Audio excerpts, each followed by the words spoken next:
Vous savez ce qui est encore plus douloureux qu'une rupture avec un manipulateur ou une manipulatrice? C'est ce qu'il ou elle fait après. Quand il se met à salir votre image, à retourner les autres contre vous, à raconter des mensonges si bien tissés que même vous, à un moment, vous, vous commencez à douter de votre réalité, hein, de votre propre vérité.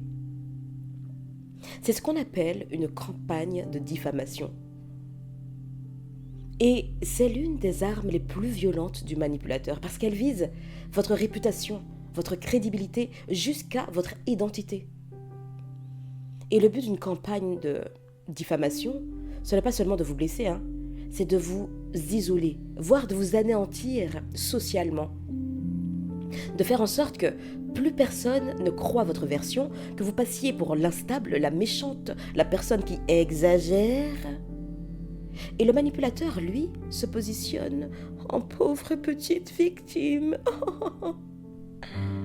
Aïe, aïe, aïe. Un peu de sérieux, Jessica, un peu de sérieux.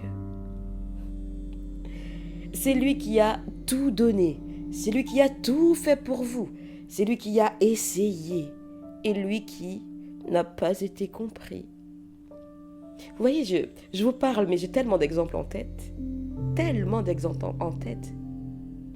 On a fait ça pour elle, on a fait ça pour elle, on a fait ça pour elle, et voilà comment elle nous remercie.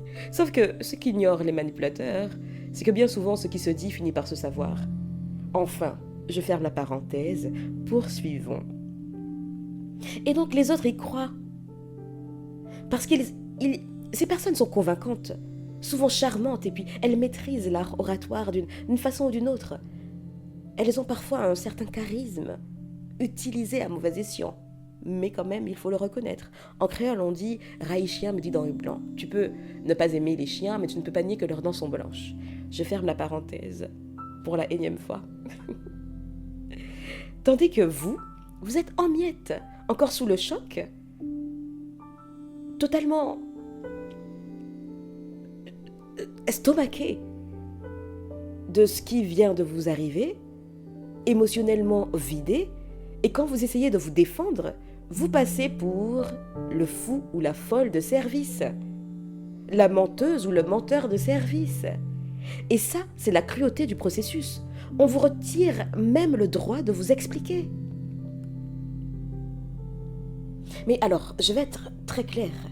Si vous avez été victime d'un manipulateur, la campagne de diffamation est presque inévitable. Et elle commence souvent bien avant la rupture. Très subtilement, certes, mais bien avant la rupture. D'abord, il va semer, il va semer des graines comme... Oh, je m'inquiète pour elle, elle est un peu fragile en ce moment, vous voyez. Mais bon, je fais de mon mieux, vous voyez. J'ai envie de voir les autres progresser. Ah non, non, ce n'est pas pour moi, hein. C'est pour elle, c'est pour lui que je le fais. Ou alors... je ne sais pas ce qui lui arrive là, mais il devient un peu agressif. Hein. Ce n'est pas celui que j'ai connu, mais bon, je fais avec, vous voyez, parce que j'ai bon cœur. Je crois que c'est une bonne personne malgré tout. Vous voyez? Et ça, ce sont des amorces. Elles créent dans l'esprit des autres une image de vous, bancale, suspecte. Et ainsi, le jour où la relation explose, tout le monde a déjà sa version, la sienne. Et puis attention, il y a eu les pincettes. Donc ce n'est pas non plus comme si le manipulateur avait dit oh non, elle est comme ça, c'était voilà, c'est subtil, c'est oh, elle est un petit peu comme ça, mais vous voyez? Ou on vous dira ah mais elle est sympa, ouais, mais bon, alors un petit peu folle sur les bords, hein, je pense qu'elle a des petits soucis mentaux. Mais non, mais sinon elle est bien, non, elle est sympa. Vous voyez? La petite graine, c'est jamais tout d'un bloc, mais non, ils en sont plus à ce niveau-là, ces personnes. Et à partir de là, il déploie toute une stratégie. Il raconte que vous êtes instable, jaloux, hystérique, violent, voire dangereux, dangereuse.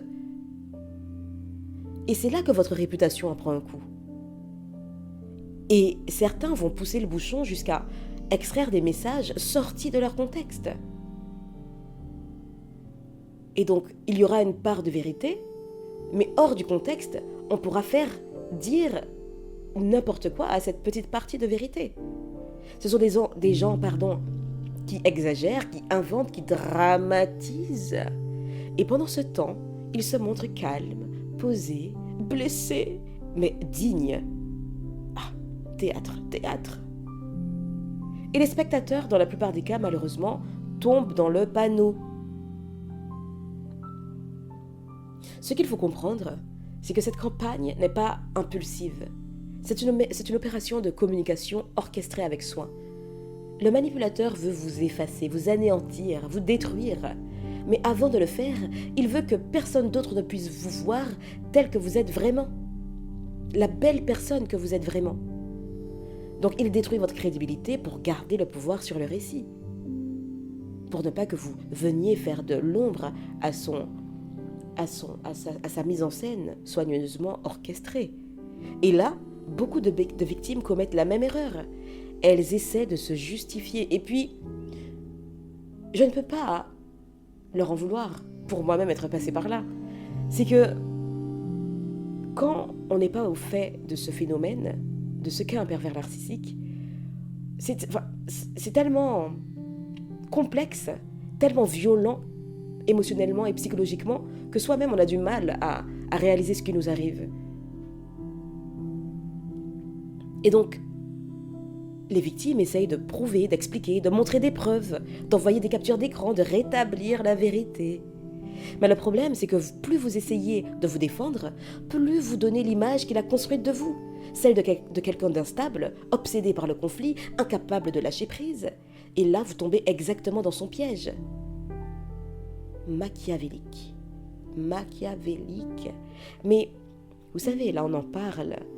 Vous imaginez sûrement des personnes avec des dents filées, et une cape noire, et les paupières noires. Non, on parle pas de Dracula. Hein. Ce sont des personnes tout sourire, bien apprêtées. Ouais, le double jeu. Allez, je poursuis donc. Maintenant, que faire ? D'abord, vous taire. Mais différemment. Pas vous taire dans la honte, pas dans la peur, mais un silence de maîtrise. Parce que le manipulateur, la manipulatrice, veut votre réaction. Votre silence calme, ferme, posé, est la seule chose qu'il ne peut pas contrôler. Ne cherchez pas à convaincre les autres. Ceux qui veulent la vérité la verront tôt ou tard. Comme on dit, les mensonges prennent l'escalier, la vérité... Ah non, c'est pas ça. Non. Les mensonges prennent l'ascenseur et la vérité prend l'escalier. Et puis les autres n'ont jamais vraiment été de votre côté. Hein. Oui. Tout pousse à croire que si une personne croit au premier mensonge qu'on lui présentera à votre sujet, c'est qu'elle avait déjà au fond, un avis négatif à votre égard. Ensuite, une fois que vous avez trouvé ce silence calme, cette force tranquille, protégez votre énergie. Parce qu'une campagne de diffamation peut être épuisante émotionnellement. Et c'est comme vivre une double trahison, celle du manipulateur et celle de ceux qui le croient. Et c'est rare que les personnes en question viendront vous dire « Oui, elle m'a dit ça ». Non, vous verrez juste que les gens vont s'éloigner de vous. Vous n'allez rien comprendre. Des personnes avec qui vous parliez relativement bien, du jour au lendemain, ne vous capteront plus. Ou vous parleront, mais vous sentirez que « Oula, il y a quelque chose qui cloche là ». Et donc, recentrez-vous sur les faits. Ne racontez pas votre version à tout le monde. Racontez-la aux bonnes personnes. Un thérapeute, un ami solide, une personne de confiance.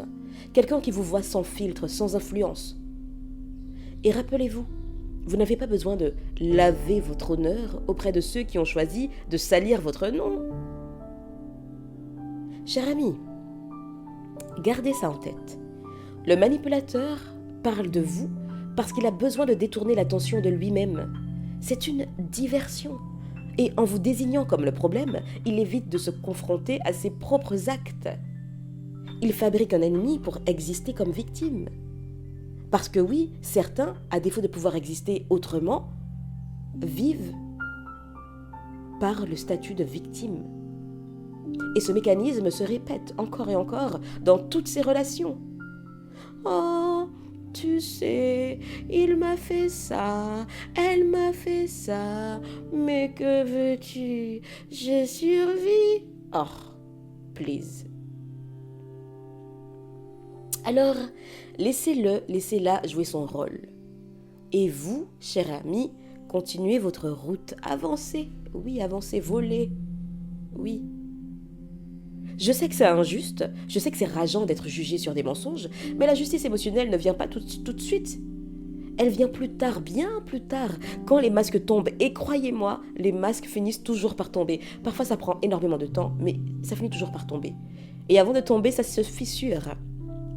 Quand les incohérences s'accumulent, quand les gens réalisent qu'il y a un problème, pas avec vous, mais avec lui, elle.